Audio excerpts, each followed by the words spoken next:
আখিরাত বলে যে একটা কথা আছে, এটা তো আমি বুঝি নাই। আল্লাহ, মৃত্যুর পরে যে আবার জীবিত হইতে হবে, এটা তো আমি শুনি নাই। আল্লাহ, এই পৃথিবীতে আমি কি কি করেছি তার পাই টু পাই তোমার সুপ্রিম কোর্টের কাঠগড়ায় দাঁড়িয়ে যে বিচারের সম্মুখীন হতে হবে, কেউ তো আমার কোনোদিন বলে নাই। এজন্য আল্লাহ বলেন আমি পৃথিবীতে রাসূল পাঠিয়েছি যাতে করে মানুষের কোনো এক্সকিউজ না থাকে। আচ্ছা বলেন তো, এখন কি কেউ আল্লাহরে বলতে পারবে আল্লাহ বিচার যে হবে এটা তো আমি জানি না?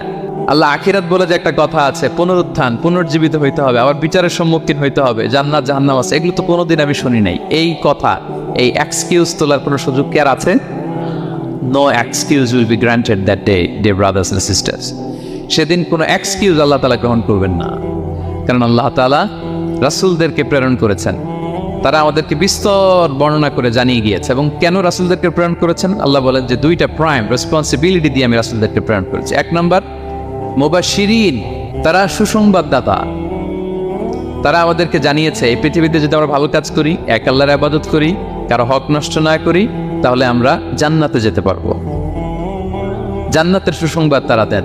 দে are the bearer of glad tidings, they are the bearer of paradise. তারা জান্নাতের সুসংবাদ দাতা। রাসূলদের দুই নাম্বার প্রাইম